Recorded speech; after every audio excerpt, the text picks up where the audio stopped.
Oh, hey guys. He's got. Just read it off.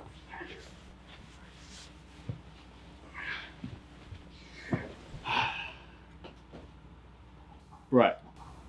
What?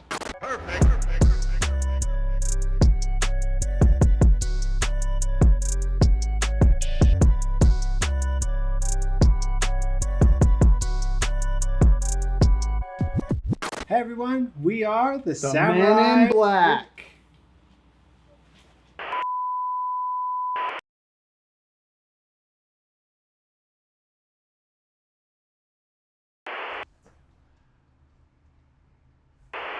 We are your host. My name is Josh. We have Brett Brett McGee. Oh, Brett. over here, and then we have Jonathan. How's it And going? we occasionally have Coda sometimes. This review video is brought to you by KazuyaKam Production. And Big O's Tires. When you got a flat, they got your back. One day, one of these will be real. Today we are going to review Men in Black International. If this is your first time watching our review videos, we like to start things off with our rating, non-spoiler part of it, and following a spoiler part of this video. Which we will try and cut down for you this Yes, and then my favorite part, our reaction to some IMDb reviews. We will leave timestamps on the bottom in the description below, so you can always skip around if you want to. It's down there. Just scroll down. And you guys, remember you can support us. Just go subscribe so we can continue to bring this great content. Please like and share as well. Feel free to comment any advice or recommendations you have, anything you want to see, because we will absolutely do it. We have no life at all. Let's get this going. Get into our ratings. I'll start it off. It is a good movie. I give it a 6.5. I agree. I think it was the best Men in Black yet. I'm giving it a 7. So I'm gonna give it a 6. Yeah, so 6.5, 7, and we got a 6, which rounds it to a 6.5 for our Samurai review. You want to go into your reasoning of why? Yeah, I'll go first. All right, so like I said, best Men in Black ever. I mean, it's close with the first one. You know, I'm not saying the first one was way worse or anything. First one I'd probably give like a 6.5, so this is just a 0.5 boost. They really improved on the action in this movie. I really thought they went all out with the gadgets, the guns. Chris Hemsworth and his, stuntman did great work. Action scenes were really, really fun and really kind of drew me into this movie. So the comedy and the story was on par with the first Men in Black. I thought in some cases it was actually better, but it's definitely close. But the action is where it kind of got that extra point for me. But yeah, I thought it was a really well-rounded movie. All right, Jonathan, what about you? So for me, it's hard for me to say a lot about this movie because I didn't dislike it by any means, but I just wasn't thrilled by it as much as Brett was. I do like the original a lot. I'd probably give the original a 7. I really did enjoy the original one, and I went back and rewatched some of it, and I still found I enjoyed the original more than this. Doesn't mean this is a bad movie by any means. I do think it's a really great movie. It just it coasts for me a lot. The story is good. It flows. The characters, the acting's good. It flows. The action is good. It flows. But I was never really like excited or down. I was just kind of content throughout the movie. I think the consistency in this movie actually just that's what makes it better than the Dark Phoenix and or Godzilla, because it was consistently Everything. it was consistently good. But I just didn't. It wasn't by any means like legendary for me. It definitely has its entertainment value. Way better than Dark Phoenix or Godzilla. We finally got something worth watching. Finally got something worth watching. This Men in Black movie, like Rhett said, is the best one so far. I believe that myself as well. This movie definitely fixes all the mistakes and plot holes that kind of the old original Men in Black movies had problems with, and this movie kind of spits out a more compelling and a worth watching movie.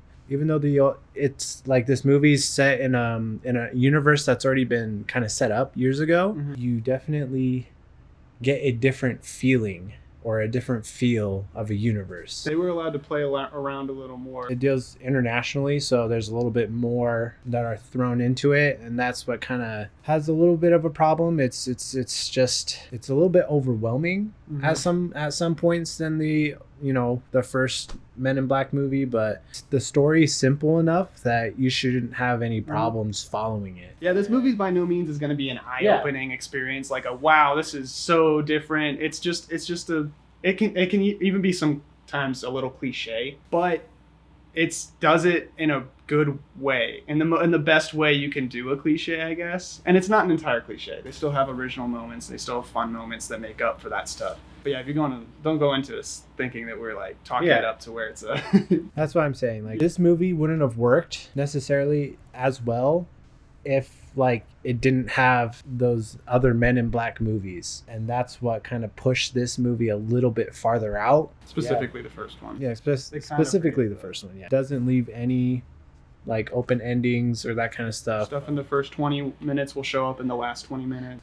This kind of story that they do tell in the Men in Black International movie is not the first time you do see something like it. A good thing that I did like about this was the two main characters, Agent M and Agent H, did have really good character building and relationship in this movie. They actually had arcs. Character arcs in the story, and their chemistry together, as you guys know if you've seen Ragnarok, is fantastic.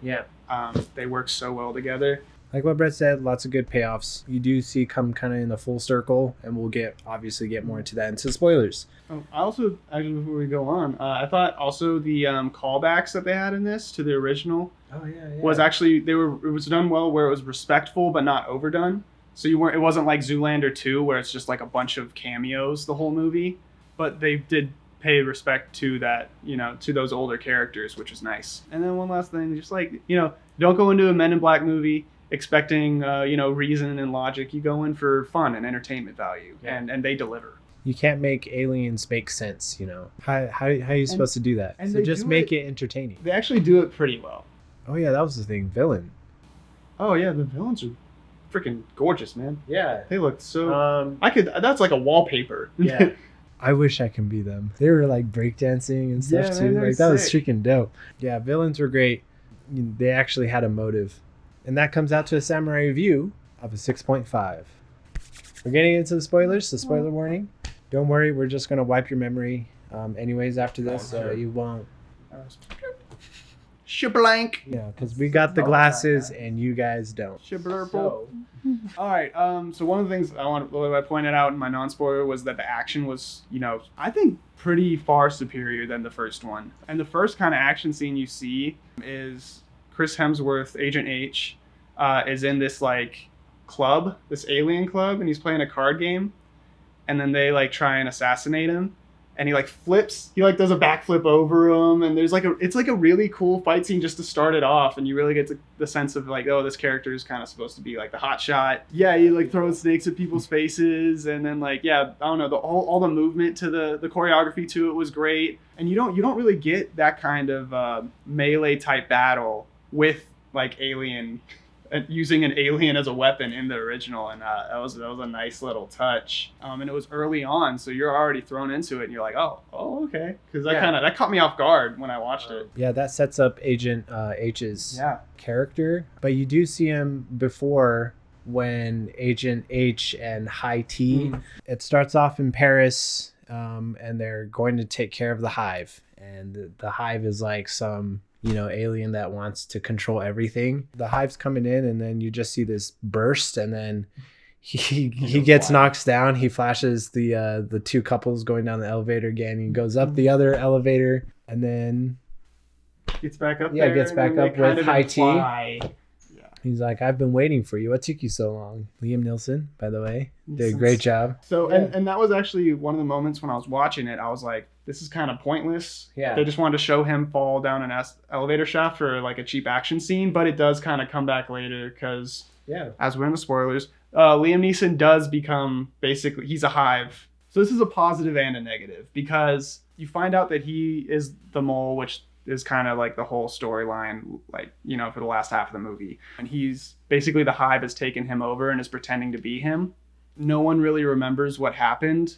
And like Chris Hemsworth can only repeat the same line over and over again. And so they figure out he's been neuralized. And that moment kind of explains when he got taken over by the Hive. Of course, they could have done something different, and that could have just been a stupid action sequence, and maybe he got taken over later. Since we never do really figure out what happened, it's just kind of like exposited later, but still left to the viewer to decide, which, you know, that's like a 5 thing for me. Like, it's not bad and it's not good, because we don't need to know to understand the story that they're trying to tell.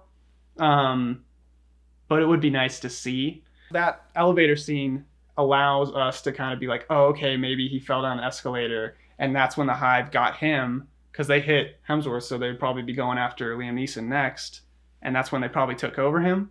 I thought they just threw it in there for comedic effect at the beginning. This scene, when it starts off, you see this car just like pop in front of the camera, and then the camera goes up, and then these guys come out, you know, the Men in Black come out, and then it kind of goes over, kind of looking down at them. They're looking up at the Eiffel Tower, and then you know, there's something wrong, and then it kind of just pans over to the Eiffel Tower, and it does the same shot in the end too, with Hemsworth and Agent M. That was pretty cool payoff.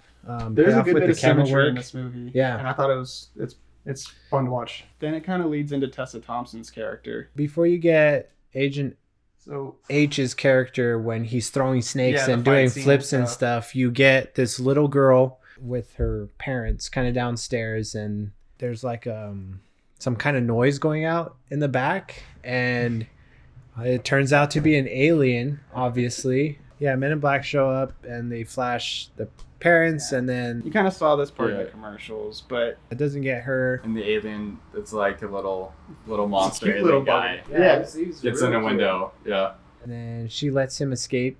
Yeah.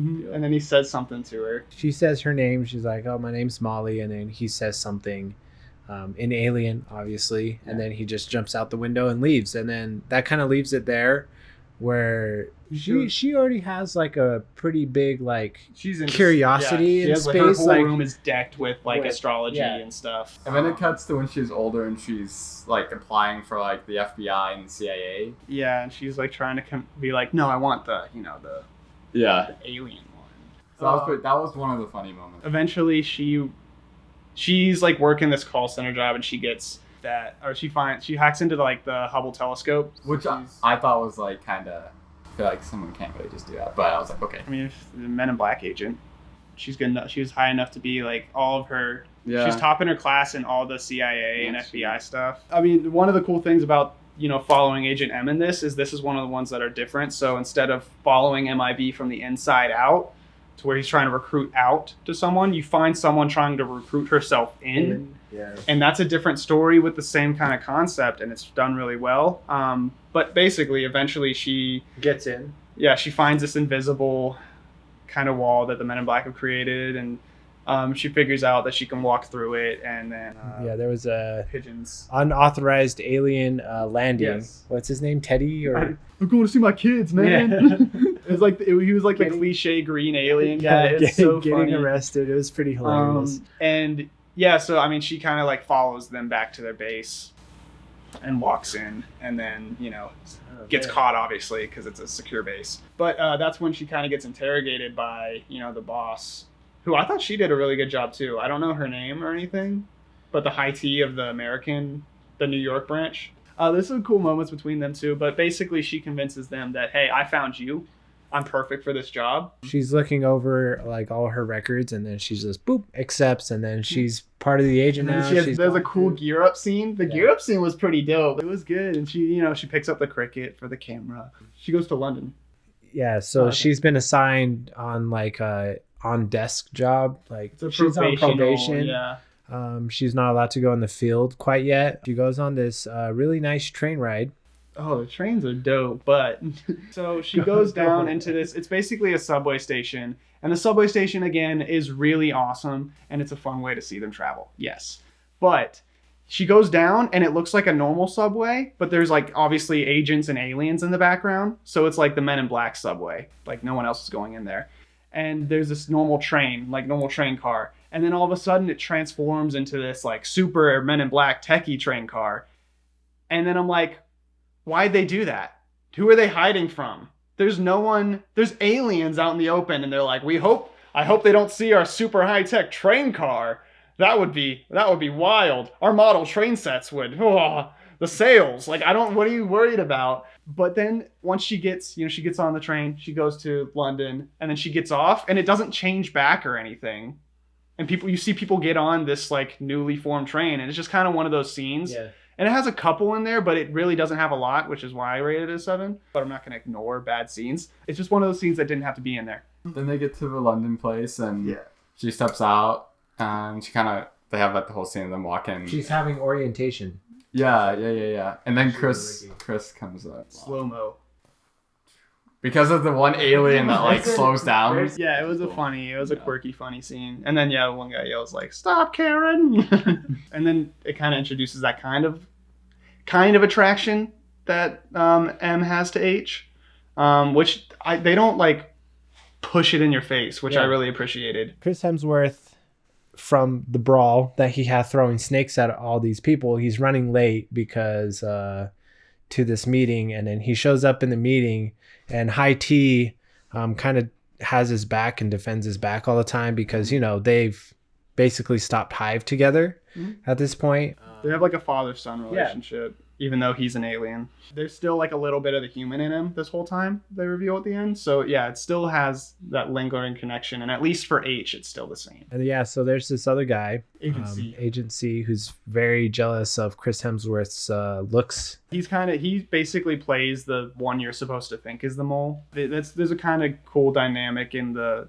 they show you in the workplace, and they do it in a real quick way where you understand, okay, yeah, he doesn't like him, he's jealous of him, our Agent H is kind of nonchalant about the whole thing since the saving the world thing, and it's kind of because he has doubts and he's unsure of himself because he got neuralized. High T is supposed to be protecting him this whole time because he's supposed to be the patsy, because people are supposed to think that he's the Hive agent. Agent H is the Hive agent, and he also needs him to recover the weapon for him. It's kind of this weird triangle dynamic in there, and it's not really a big important part of the movie. This is kind of where H and M really start their relationship. She kind of throws H&M, yeah.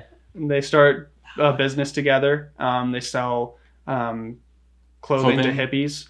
And M wants to kind of go out in the field, so she kind of throws herself. She lies about what she knows. Her resume into Agent H's like desk and stuff, and then so he's all like, yeah, just come and tag along, why not, right? It's about the same thing about how like they're just trying to get to that team up so that you can see the kind of buddy cop part of the movie. And then after that we get somewhere in India, Middle Eastern, somewhere at the desert. Nevada, California in the year 2050. Anyway, so these two kind of aliens arrive at this place, and they kind of take over this guy's body. And the aliens, so the aliens look like the galaxy. Yeah, they're like cosmic beings silhouette and stuff, of a which is pretty cool. And it looks sick. They have a cool like where they eat the person, turn him into like jelly, which kind of threw me back to the first. They threw his like puttied body off the top of the roof, and it just splats, and I was like, it's gonna be like this type of movie. They go to this other alien race, these cosmic kind of looking Dormammu beings, and they're just all like, oh, we want a weapon to kill somebody, and Kumail Nanjiani's character, since we're getting into it, is an excellent addition to this movie. A great he is a great kind of maybe like glue to the cracks of this movie. His comedic relief is much appreciated, and it definitely adds that alien vibe that we want to watch anyways in Men in Black, so that was a really good addition to it. So basically I'm just gonna speed through here for you guys so we're not talking about this for another hour, but basically they go to this club where Agent H's mission has been, where M's tagging along, and they're talking to this minor race of an alien He's like, he has a minor race that could take out the world, and he's the one who has the weapon. And so they're trying to appease him so he doesn't take out the world. And the aliens meet them there, and they have this breakdancing scene, which is actually kind of fun. Basically, every scene has some sort of fun thing where you're just like, that's fun. That's cool. You know, it wasn't anything bad because the aliens were trying to fit in, so they were like obviously learning dancing. How to dance. Yeah, because it's a club. But they definitely stood out because everyone was like watching. Which is when they started getting noticed. That's when they kind of threw the dart sword knife thing. At the guy. It's like poison. The alien dude hits that has him the in the neck. weapon. And so he starts feeling bad, and they kind of take him out of the club, and they're like, hey, just get some rest, whatever. And then they send him off, and then his car, flips and gets stuck in a wall. And like, this is when it's like, this is another one of the really, really cool, this is gun-heavy action scene that was done, again, just so well. And alien gun was missing in the first 3 Men in Blacks. The aliens show up, and then H&M started shooting at him, and they keep pulling out from different pieces of the car. Like the rearview mirror has like all these guns. He's like walking M around the car. He's like, go to the exhaust pipe, and then she pulls out a different gun, and then she's like, go to the gas cap, and then she keeps pulling out bigger and bigger guns to shoot these things with, and it's like super. You're like, oh. It is a really fun scene, and it's really well designed and stuff. As far as action, that's probably my favorite scene. Obviously, it's not really enough to repel them back, but during this whole fight stuff, she gets the weapon from the alien, the miner guy, and he has it's like this little purple rock. It looks like kind of like a mini sea urchin. Once they get the crystal thing, the rest of the Men in Black come in, so they kind of outnumber all these aliens, and then the aliens kind of like disappear. So they have the weapon, and when he gives it to her, he's kind of like, there's something wrong with Men in Black, don't trust anyone, kind of, which sets up this kind of mole conspiracy that if they didn't hire such a big name actor as Liam Neeson, I probably wouldn't have really known he was the mole. Like, they did it in a pretty subtle way. Just because he's Liam Neeson, I was just like, well, he's not gonna not be the mole. Like, right. He's too high paid. The one thing I wish they would have done a little differently is what they pushed C as being the bad guy so much, or being the mole so much, that it basically, you're like, oh, well, he can't be now. Because like they've set it up so like it's him so much that you're like, oh, well, it's not. Because they have to do the flip. They get the knife. They find the knife in the alien, and then they trace it back to, where it was made. The little chess alien. This is kind of one of the scenes that,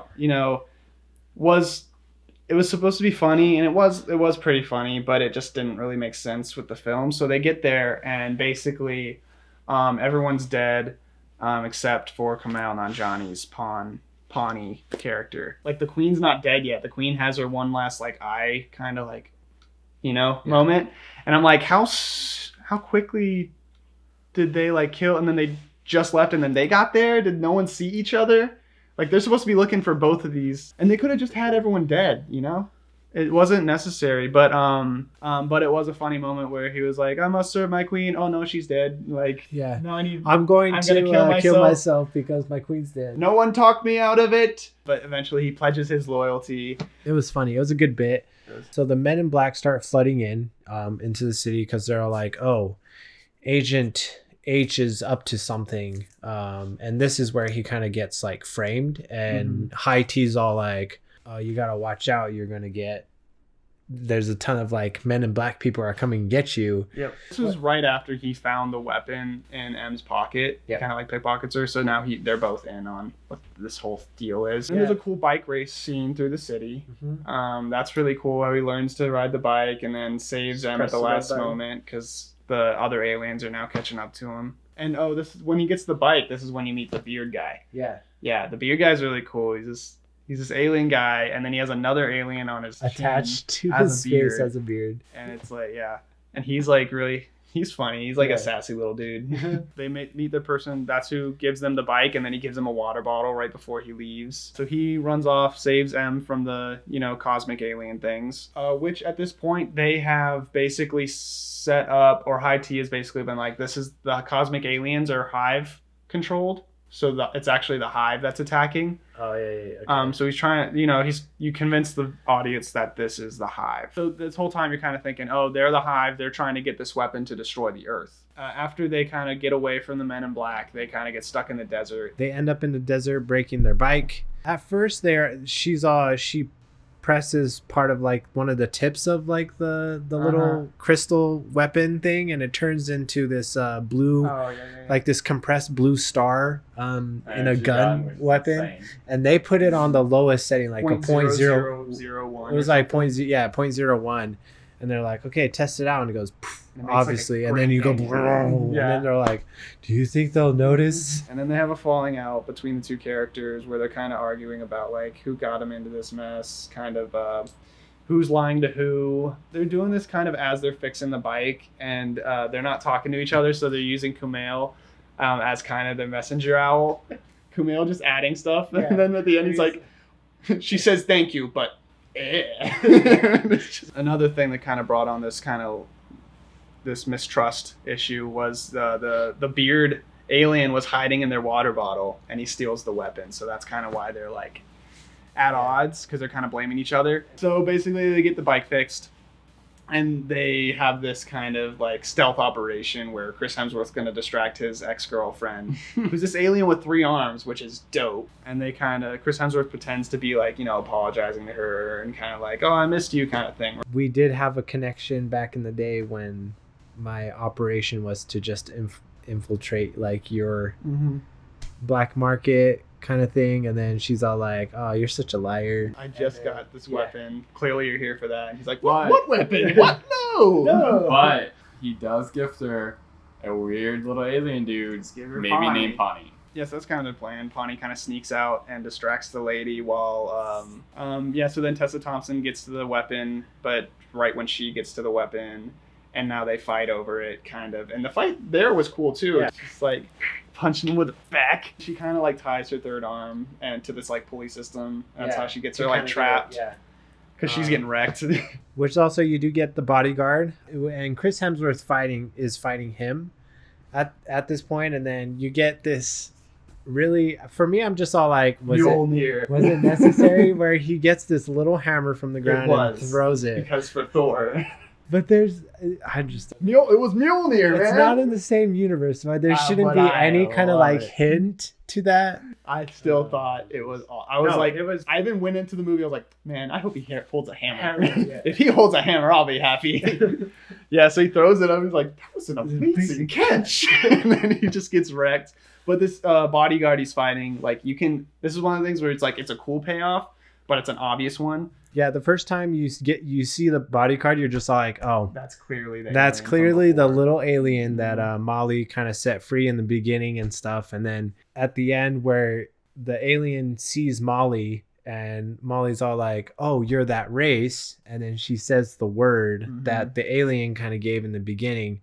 The alien stops and he's like, Molly? Which, so at this point, when he turns the gun on his boss, I'm like, he wouldn't just turn on her because he knew her at the beginning, but they do clear this up and in a funny way too, where he's like, give her the weapon, and she has to give her the weapon because she's gonna die, and so they get the weapon back, and then she's like, by the way, what does that mean? And he was like, oh, it means I'll kill anyone you want in the most brutal way possible. And like, it's so funny because he was like a little tiny cute dude at the time, and so that's kind of like his race has that kind of blood oath, so it's kind of a funny way to kind of make that make sense, and I appreciated it. At least we get a payoff, instead of freaking Godzilla or the Dark Phoenix or Detective Pikachu.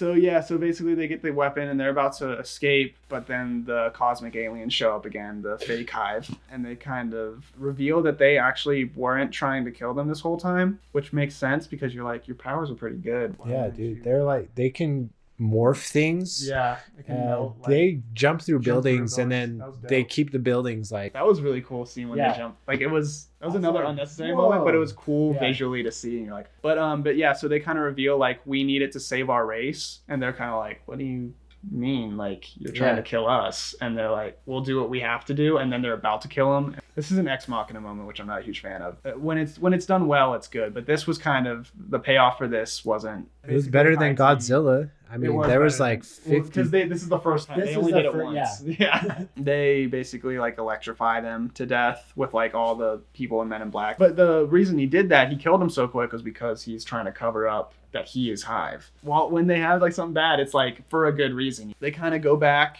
and they bring the weapon back. They get back and they have this big party for themselves, and they're kind of like, both of the H&M are kind of like, Yeah, Men in Black feels wrong. It's just too easy. And then so they go to see if the weapon's still there, and it's gone. And High T's taking it to the portal where the Eiffel Tower is, because it's basically like, it's like Ellis Island for aliens. It goes back to that, what I said with that first shot of the old High T and Chris, and now it's Agent M and Agent H going to the Eiffel Tower to defeat the Hive for the second time. Same scene, same setup. Yeah, when they're going up the elevator, that's when they figure out that Agent H has been neuralized. Yeah. You know, he's like, oh man, he's Hive. Yeah. So they get in, and he's waiting for him. There's a bit of a fight. It's kind of payoff for this fight. I would say it was pretty even with the first Men in Black, where there's not like not great. Yeah, it's not real intense danger to it. There was no real suspense because it's gonna work out. Yeah. It was just kind of just standard. People were getting flipped over, kind of stuff around, like that. And that's what they did in the first Men in Black with the cockroach thing. He pushed like Will Smith 50 times. But you get Agent M, like her third time she gets hit, she flies into the portal that's going on with Paris, and then you see the Hive coming in. Pawnee to the rescue. Pawnee. He has this kind of like grappling guns, and he's like, I'm not gonna let my queen die again. Yeah. And he jumps in the portal with her, saves her with his little grappling hook, and then comes out. She uses the weapon while Chris Hemsworth kind of distracts the Hive because he's reaching out to the part of the human part that kind of that's still in there. Hive took over. Yeah, and so he distracts him enough to where he lets him go, or he's able to let him go. Yeah. And then he drops the weapon too, and then obviously Tessa Thompson picks it up, shoots him into the portal, destroying him and uses the Hive. Full power. Right? Yeah, full powers it. They did have the visual of the tunnel kind of being destroyed, but it wasn't. It was It was like a translucent vision of the tunnel. It was like I said for the it was pretty, but it wasn't. It did its thing, but it could have. The payoff wasn't as big as it could have been. Yeah, but like we said, there is a payoff. yeah. Anyways, that's kind of how they save the day.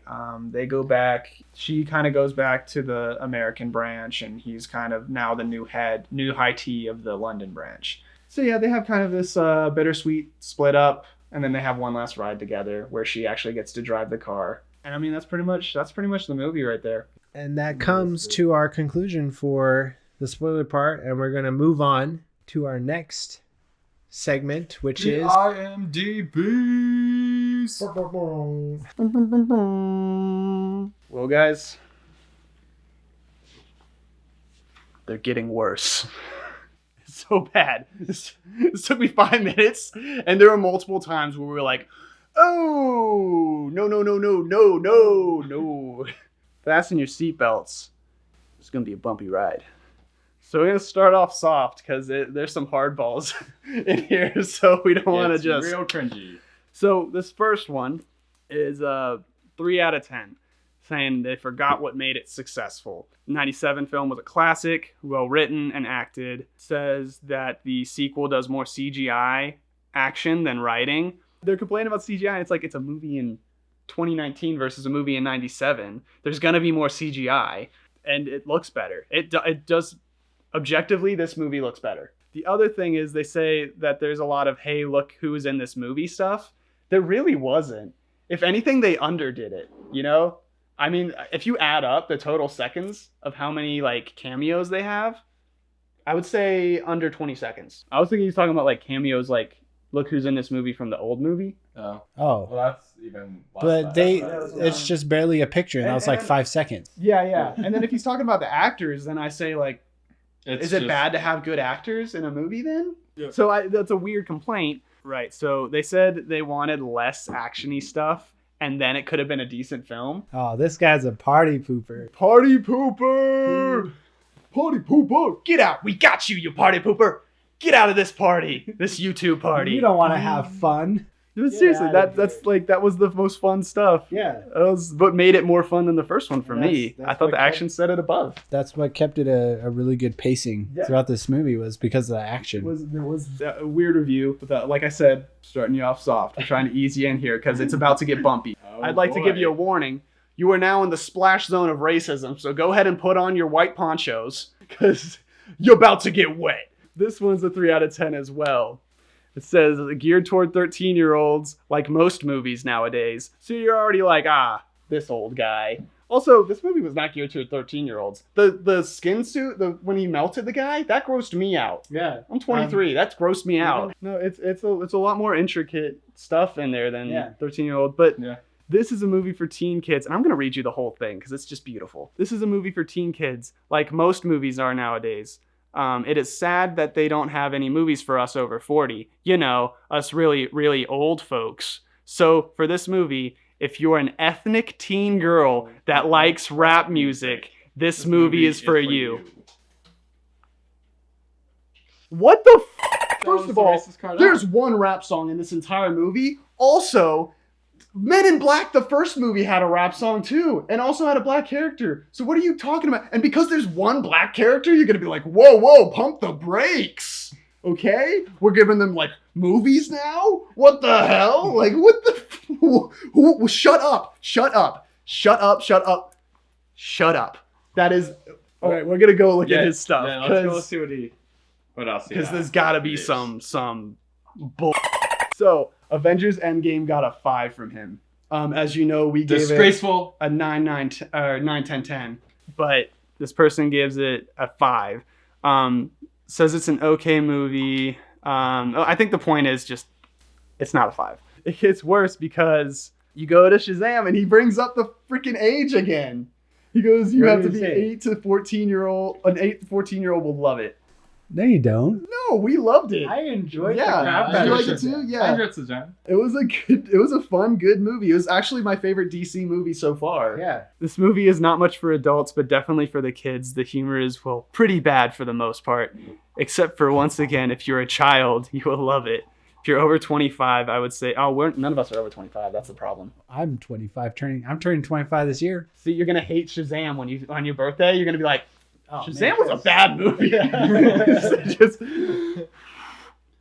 Shazam sucked. But yeah, it was a good movie. So he does this multiple times because we go to Avengers Age of Ultron. First of all, he rated it a 1, which is not. It's not a 1. It's the worst Avengers by far. It's above average for sure. It's definitely above average, but it was just like a 6 for me. It's questioning why it's an 8. How's this even possible? He plays the fake card again, like reviewers on here aren't real. And I'm like, well, some of the reviewers might not be real, but most of them definitely aren't racist. Like, so, you know, they got that going. I like the fake ones better than you, dude. This was more like the last Transformers movie, mindless, stupid action that catered to 15-year-olds. Why? What's with the age, man? Just leave it alone. Ages. And wait, he has a threat. He has a threat for Marvel and Disney. Midlife crisis. That's what happened to him. Oh, yep. Midlife crisis. Late life crisis. This old geezer. Yeah, stay out of our movies, Grandpa. He's going the other way. He thinks he's older than he is, not younger. Okay, he's so like 45. To the threat, though. Sorry, Marvel and Disney, but you better start doing a whole lot better. You won't be getting any more money off from me. The people have spoken. We expect better next time. And then he proceeds to rate, like, Ant-Man and Wasp. He rates Endgame.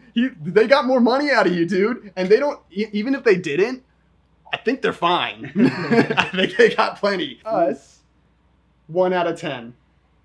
Seriously, one of the worst movies I've ever seen. Clearly, he's like, you know, that Men in Black was bad, but with 1. This is 4 times as bad. There are 4 black people in this. I had to hide my wallet the whole movie. And then they multiplied?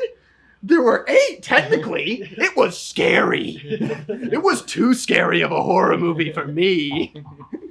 He's just mad because he thought the white people in Get Out got a bad rap. He's like, I related to them. I don't know what was so bad about them. Why'd they have to die? Get the out of here, dude. Get the out of here. Yeah, and also, just a side note, this movie is really good. Us is really good. I enjoyed it. It's one of the most thought out written movies. It's so intricate. It's original. It is very original. It's creative. I love the cinematography in it. Yep. So that alone, something in the background. Yeah, that alone is not even a 1 out of 10. So yeah, we're done with we're done with Pensacola Computer because of course they live in Florida. Of course they live in Florida. So this is a 1 out of 10 here. the comment here is no Will Smith, British context, no link with the originals, ridiculous, nuff said. No, you need to say more because I got a couple points here. No Will Smith. First of all, no. Also, he kind of was in it. He was in a picture. Yeah. So, boom. Also, British context. Why is it? Does it have to be in America? Is Men in Black only an American thing? Especially when the God title is forbid. international. Yeah, chill out, dude. And also, the main character is what's it? American. Everything has to be American, or it's not good enough. Are you out of your mind? Found a 10 out of 10 here.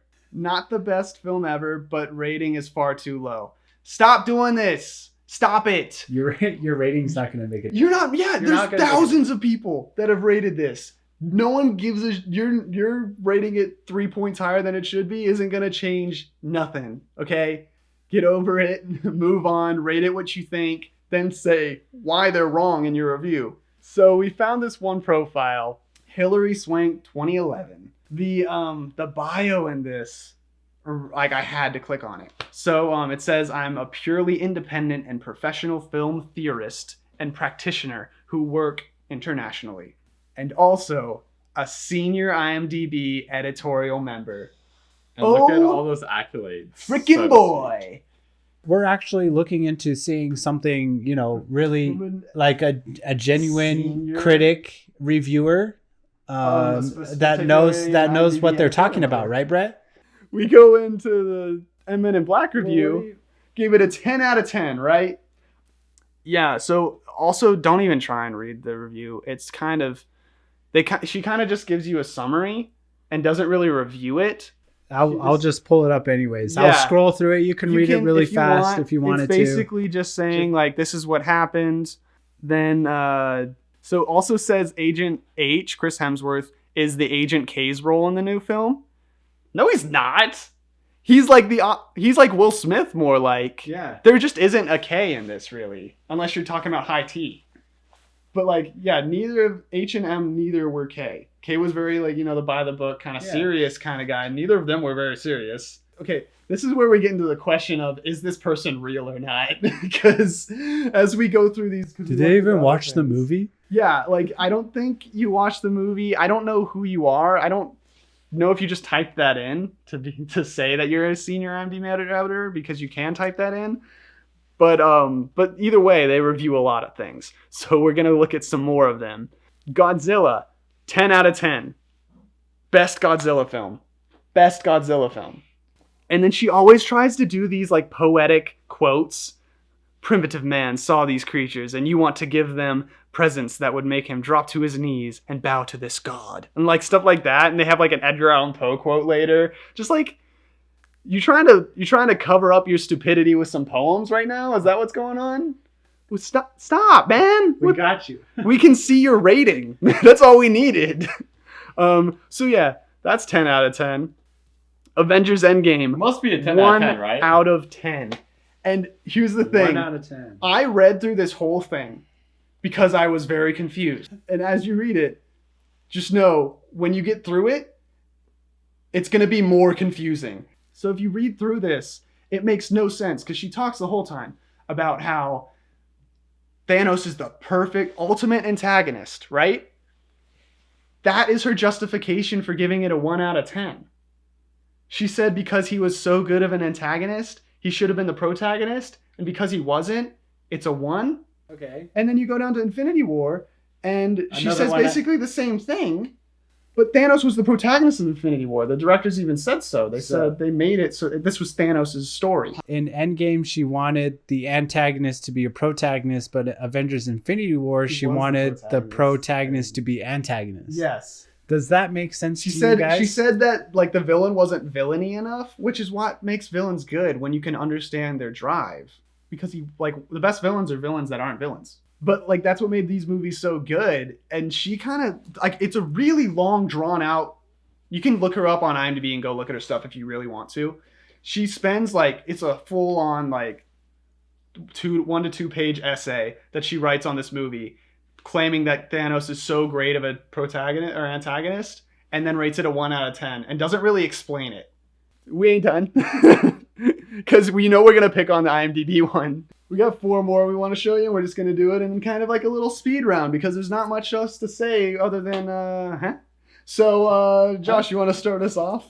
Okay, so we got a movie here. It's The Spy Who Dumped Me, 2018, and she ranked it a 10 out of 10. Huh? Next movie we got is The Meg, the movie with the big prehistoric shark and Jason Statham. Megalodon eats Jaws, a cryptid approach to Megalodon legend. And guess what? 10 out of 10. What? Next up, Jurassic World: Fallen Kingdom, Jurassic Park version of Frankenstein film, and a 10 out of 10. Eh?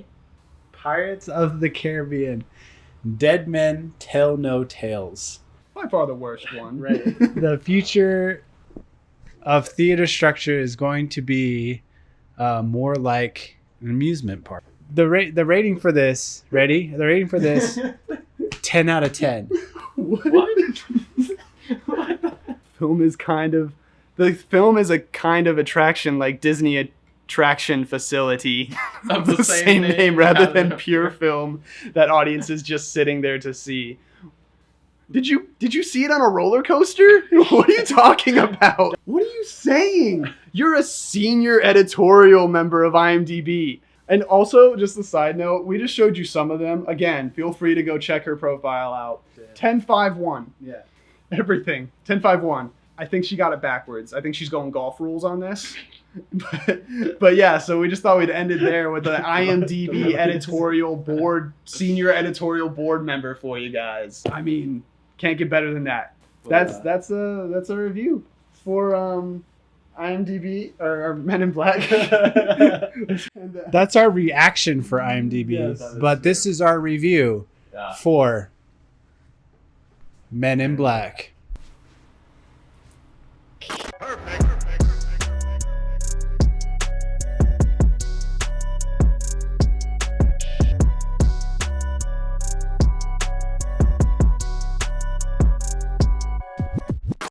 Let me fix that for you. Protocol, man. Protocol. Get it, Coda, get it. Work it. Blue Steel. Ooh, get him. Magnum. Bang. Freaking dope.